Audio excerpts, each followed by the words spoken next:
కోల్పోయిన సమస్తాన్ని ఇవ్వడానికి ఆయన సిద్ధంగా ఉంటాడంట. దేవునికి ఇస్తుంది. ఎందుకు కోల్పోతాం? ఎందుకు మనం పోగొట్టుకుంటాం? ఎందుకు మన దగ్గర నుంచి అన్ని వెళ్ళిపోతాయి, విడిపోతాయి, రావు దగ్గరికి కదా? ఎందుకు కదా? మనకు ఒక క్వశ్చన్ ఉంటుంది, ఏమని?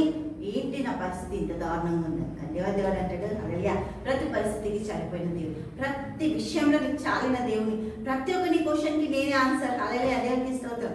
ప్రతి దగ్గర కూడా దేవుడు ఆశ్రయాన్ని ఇవ్వడానికి, ఆ ఒక ఆలోచనలను మనకు చెప్పడానికి సమస్తము సమకూర్చే దేవుడు, సమీపంగా ఉండే దేవుడు అంట. ఎవరు వెతికినా కూడా ఎవ్వరికి ఏది కూడా లోకంలో సమీపంగా లేదంట. కానీ మన దేవుడు సమీపంగా ఉండే దేవుడు అంట. అందుకే కీర్తన 75:1 అంటాడు, సమీపంగా ఉన్న దేవుడు కాబట్టి నీ కృతజ్ఞతాస్తుతులు చెల్లిస్తున్నాం.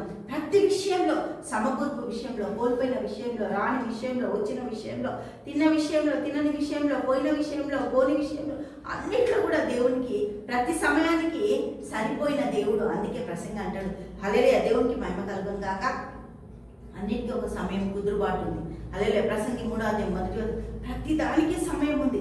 సమయం లేకుండా దేవుడు ఏమీ చేయలేడు. అన్ని సమయంలో సిద్ధపాటు చేసి ఫుల్ఫిల్ చేసి పెట్టాడు, మనం అందులో భద్రపరిచి పెట్టాడు. సమయంలో మన నుంచి ఏ సమయానికి ఏం కావాలి, ఏ సమయంలో. ఇప్పుడు చిన్న బాబు 3-4 మంత్స్ బాబుకి బిర్యానీ పెడతామా? సమయం ఉంటుంది. ఒక సమయం వచ్చినప్పుడే మనము బిర్యానీ పెడతాం. ఒక సమయం వస్తుంది అన్నం పెడతాం. ఒక సమయం వస్తుంది ఫ్యాన్స్ పెడతాం. ఒక సమయం వస్తుంది పాలు మాత్రమే తాగుతాం కదా? అన్ని సమయాలు దేవుడు సమకూర్చబడ్డాయి. దేవుడు ఇక్కడ అద్భుతం చేయడానికి సిద్ధపడి అడుగుతుండు ఫిలిప్పీని. హల్లెలూయా, దేవుడికి మహిమ కలుగును గాక. యోహాను సువార్త 6:6 చూద్దాం. హల్లెలూయా.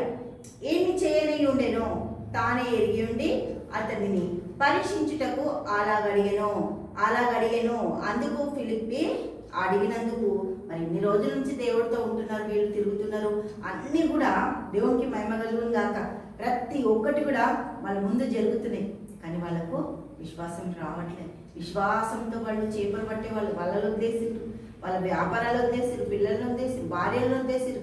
కానీ కొన్ని టైంలో వాళ్ళకు విశ్వాసం రావట్లేదు. అందుకే దేవాదేవుడు అల్ప విశ్వాసదారా, విశ్వాసం ఉంది, కొంచెం ఉంది, ఎక్కువ లేదు. హల్లెలూయా. ఇక్కడ ఫిలిప్పీని అడిగితే ఫిలిప్పి ఏమంటాడు? అందుకు ఫిలిప్పి వారిలో ప్రతి వాడిలో కొంచెం కొంచెం కొంచెం ఎంత అంట? కొంచెం కొంచెం గీత పెడితే కనుక ఒకవేళ హల్లెలూయా కొంచెం కొంచెం పుచ్చుకొనుటకైనను 200 దేనారముల రొట్టెలు చాలవని ఆయనతో చెప్పాను. ఇంతమందికి గీత పెడదాం. మనం పెట్టినా ఒకవేళ మన దగ్గర ఉన్న సమృద్ధి సరిపోదు, మన దగ్గర ఉన్న అమౌంట్ సరిపోదు. ఇప్పుడు ఏం చేద్దాము? మనం గిన్నెకి పోయి గోధుమలు కొనుక్కొని, గిన్నె లేచి దాన్ని ఇసిరించుకొని తెచ్చి దాన్ని పిండిని పెట్టి పిసికి పొయ్యిలు పెట్టి రొట్టెలు కాల్చి ఎంతసేపు అవుతుంది? హల్లెలూయా. కనురెప్ప పాటలో అద్భుతం చేసే దేవుణ్ణి కలిగి ఉన్నాం మనం. దేవునికి మహిమ కలుగును. కనురెప్ప పాటలోని జీవితానికి సమకూర్చే దేవుడు, సమస్తం ఇచ్చే దేవుడు, అద్భుతకరంగా నీ జీవితాన్ని మార్చే దేవుడు, లెక్కలేని అద్భుతాలు చేయడానికి ఆయన సిద్ధంగా ఉన్నాడు. మనము రెడీగా ఉంటే దేవాల జీవితం నీకు అప్పగిస్తుంది. నువ్వు చెయ్యి అద్భుతం. ఎప్పుడైతే మనం ఒప్పుకుంటామో, ఆయనకి మనం సరెండర్ అవుతాము, ఆయన సన్నిధిలో మనం ఉంటాము, అన్ని సమకూర్చే దేవుడు. దేవుడికి మహిమ కలుగును గాక. హల్లెలూయా.